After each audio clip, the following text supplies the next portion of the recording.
Saludo a Manuel Balcázar, especialista en temas de inteligencia de seguridad nacional y director de MB Consultores. Gracias, Manuel. Buena tarde. Buena tarde, Alejandro. Gracias a ti. Un gusto saludarte a ti y al auditorio. ¿Por qué tiene que ser en Estados Unidos donde nos enteremos de esto cuando además acá sabemos perfectamente qué ocurre? Es decir, no es nuevo, pero nos enteramos oficialmente desde allá.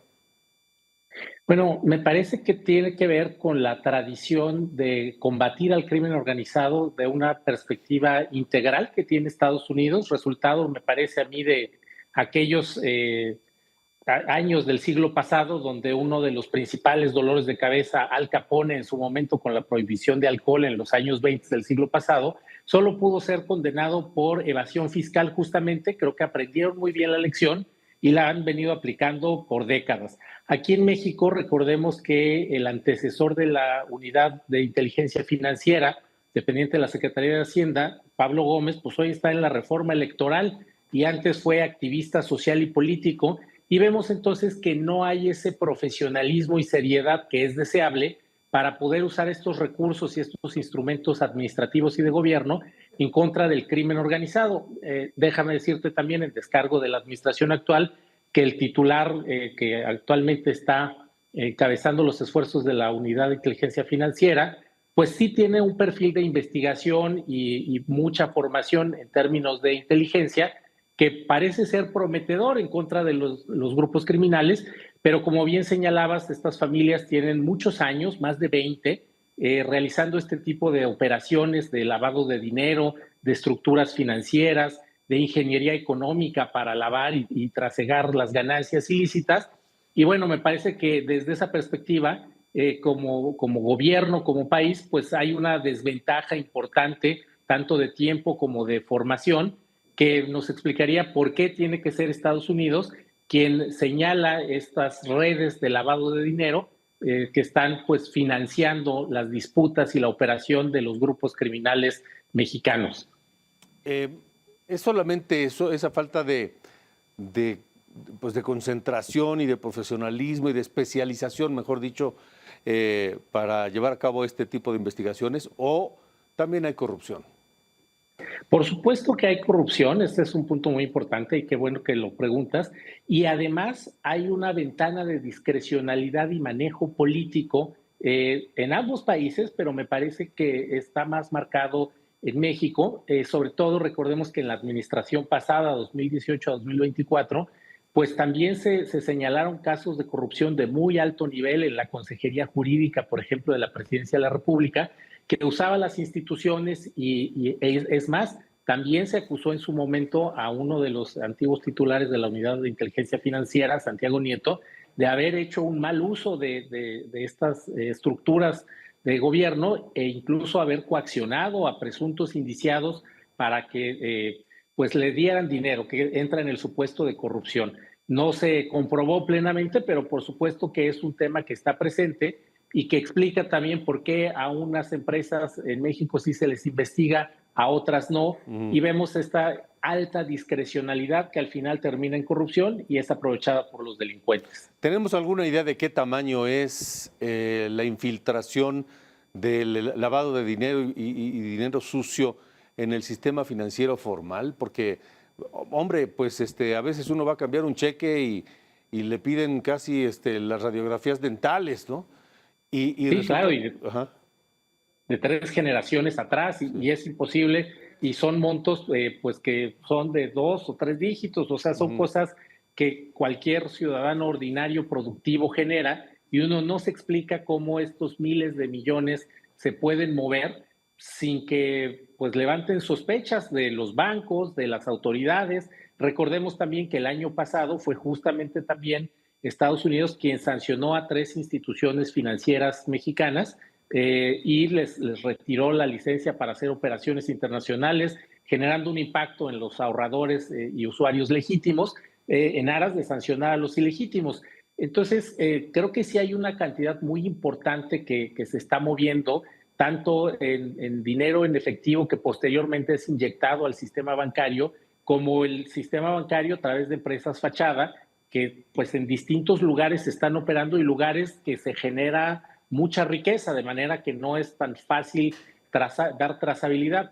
Yo me atrevería a decir con un cálculo muy conservador que estaría entre el 15 y el 20% del monto total del sistema financiero mexicano, las actividades presuntamente relacionadas con crimen organizado, pero podría ser más, me parece, porque son unos volúmenes muy importantes los que se están manejando que permiten financiar pues prácticamente ejércitos de criminales, de convoyes de más de 100 personas con armas largas, cartuchos, drones, explosivos, corromper autoridades, sobornar políticos, participar en redes de robo de hidrocarburo. Entonces sí tiene que ser un monto financiero muy amplio que pueda incluso superar a los presupuestos de algunas entidades federativas, de manera que los responsables de las policías, las fiscalías, pues terminan siendo colaboradores del crimen organizado porque los corrompen.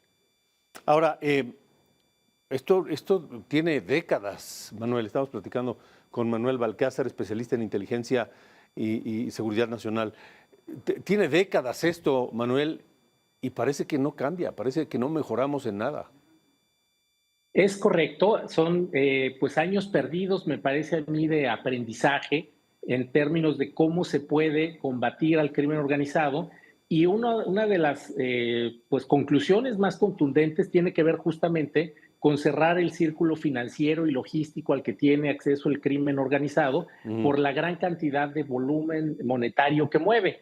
Y el tema aquí tiene que ver con las limitaciones de autoridades, con la corrupción y también con una disposición de varios lugares y segmentos de la sociedad civil para asimilar la cultura criminal como parte del día a día y a partir de ahí, pues beneficiarse ilícitamente de las ganancias. Han habido estudios muy interesantes y ahorita que tú mencionabas esto de años, el primer caso en Sinaloa de una persona sancionada por delitos contra la salud ocurre el siglo pasado, más o menos en 1920, una persona de nombre Omobono Vargas que sembraba marihuana. Y a partir de ahí, déjame decirte también, Sinaloa daba, y México, un uso medicinal a las drogas, después se le da un enfoque policial y se identifica que es una fuente de ganancia ilícita donde no se persigue a los criminales. Ay, se nos interrumpió la comunicación con Manuel. Sí. Pues Manuel, no sé hasta cuándo vamos a seguir hablando de esto porque francamente pareciera una rueda de la fortuna en donde damos vuelta y llegamos al mismo punto y es un cuento de nunca acabar. Sí, me parece a mí que lamentablemente nos esperaría una década todavía de este tipo de sanciones, sobre todo porque son procesos que se han formado a lo largo de los años. Decíamos más de 20 estas empresas que hoy sabemos están sancionadas por el Departamento del Tesoro. Y tendríamos que pensar en acciones operativas, tácticas, estratégicas e incluso reprogramar culturalmente a muchos de los beneficiarios donde están equipos de fútbol, de actividades deportivas, están grupos musicales. Recordemos también que el año pasado se retiraron la visa a varios intérpretes por justamente hacer alusión a actividades relacionadas con el crimen organizado y terrorismo para Estados Unidos justamente a partir de hace un año.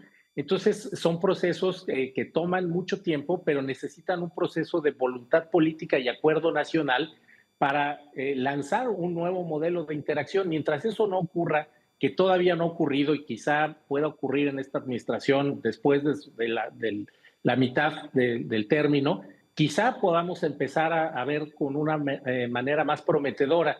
Sin embargo, el poder corruptor del dinero y la mediatización con la que se están dando pues muchas maneras de explotar la riqueza, hace que yo lo vea un poco complicado. Y vemos también que los nuevos conflictos a nivel geopolítico tienen una escala híbrida, es decir, son gobiernos y son actores no estatales como el crimen organizado que sirven para desestabilizar y son alimentados también por otros gobiernos o autoridades que buscan posicionar sus intereses geopolíticos transnacionales. Entonces, se está complejizando aún más y esto hace que los 10 años que me parece se estiman conservadoramente podrían ser más por estos factores externos. ¿Qué otros estados, además de Sinaloa, digamos, tienen la luz roja parpadeante encendida con este fenómeno?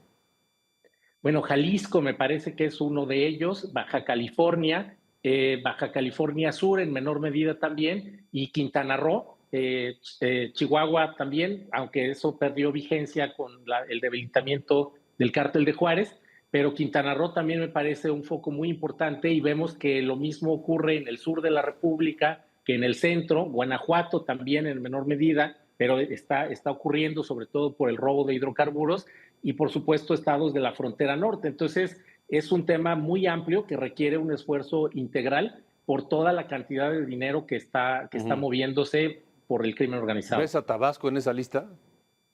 Sí, también Tabasco, y déjame decirte que Tabasco por muchos años estuvo no tan visible por la economía petrolera, tanto Tabasco como Campeche, pero mucho más Tabasco, donde la riqueza era explicable por la generación de ingresos petroleros. Una vez que viene la crisis del petróleo, de la cual lamentablemente todavía no se recupera a totalidad la industria nacional, pues quedan estos espacios donde el crimen organizado, en una mezcla clarísima de vínculos políticos con grupos criminales, empieza nuevamente a tener un desarrollo importante y empiezas a ver las construcciones de desarrollos inmobiliarios, de centros comerciales, de negocios de productos de alto valor, vehículos de alta gama, que no corresponden con la economía tradicional que legítimamente se genera en un estado como Tabasco, que fuera del petróleo, pues tiene muchas restricciones para generar riqueza y lamentablemente está involucrado en estas dinámicas criminales y explica también los brotes de violencia que ha tenido en los últimos años a la fecha. Sí. De acuerdo, Manuel Balcázar, gracias siempre por tu tiempo para este programa. Gracias a ti, Alejandro, un gusto saludarte. Igualmente. Bonita tarde. Hasta luego.